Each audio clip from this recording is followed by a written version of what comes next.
Next up, we've got collecting attendance data in workshops by Jenny Freeman from Sheffield.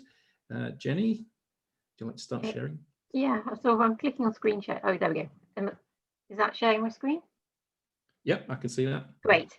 So thanks for inviting me to talk. I'm giving this talk. It's also with the two other people in MASH who have developed this system, this approach with me. So Hope Zachary and Pete Hart. So I don't want to give that bit of a shout out to them. And we're part of the Maths and Stats Help Centre at the University of Sheffield. So I'm talking about how we collect, monitor data on student attendance, and I thought I'd outline why it's what the problem is, why it's a problem, and what we've done to overcome it. I'm not sure it'll work for everybody, but I think it's quite helpful to think about these things. So what is the problem? There we go. Problem. So students sign up to our workshops via a bespoke student management system, and they sign up via our website, and I'll show you that in a minute.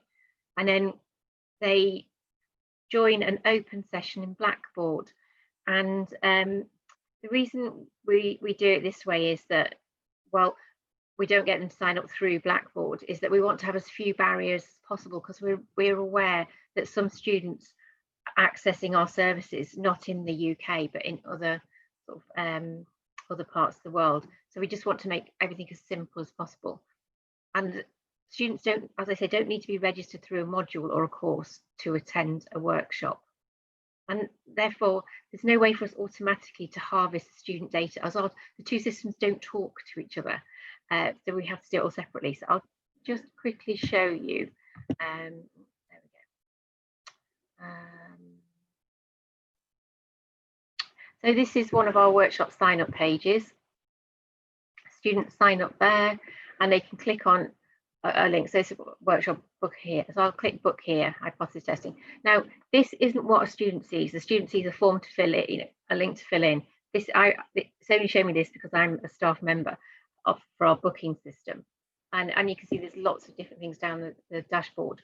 And if I go back to events list, then it collects lots of our recording system collects lots of data on students, and it allows us to really monitor who's attending, where they're coming from, how many sessions they sign up to, and so on. And so for this session on hypothesis testing, I can see that 17 people attended, and I can click various attendances, and it allows us to do lots of reporting on meetings as well. So this is demographic report on every student across the whole of our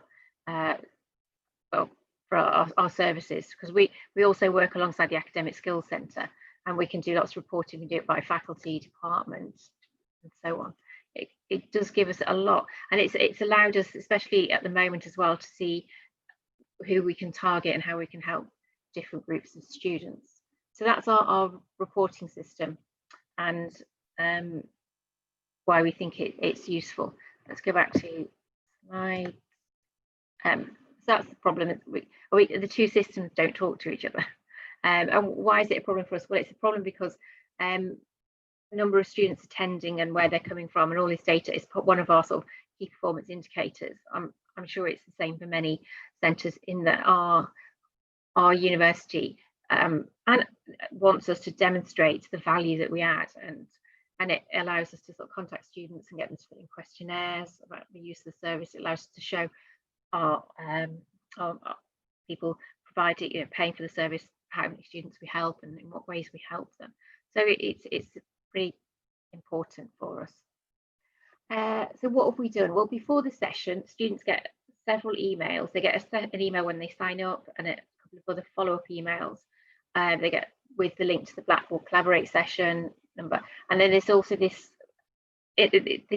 block of text in red is the text that we send out to all students every single time we contact them, saying, upon joining, please sign in with your full name.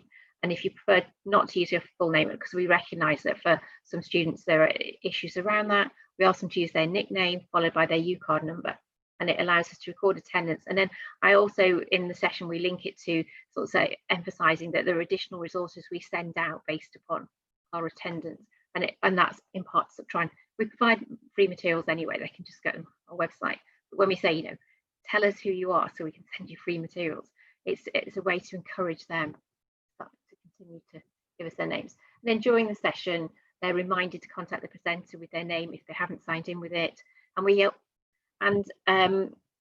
we're finding that it's quite a lot more intensive delivering online than it is face-to-face. So we generally have 2 members of staff in each workshop, one to help field questions and do any troubleshooting, and one to do the presentation. And so the second member of staff presents,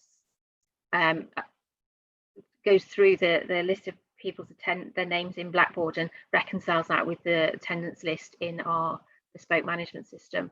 And then any person who hasn't signed it, they can't figure out who they are, they message them separately, privately, and say, can you tell me who you are?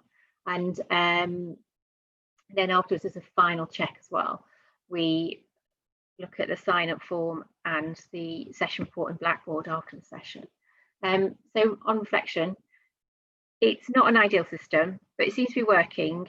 And then looking back over the course of the semester, we can only think of one student whose details we haven't been able to reconcile, but it is a little bit clunky. But for us, it's incredibly important that we record all student contacts. So that's a gallop through what we've done. Any questions? Okay, thank you very much for that. Yes, so any questions, then please use the Q&A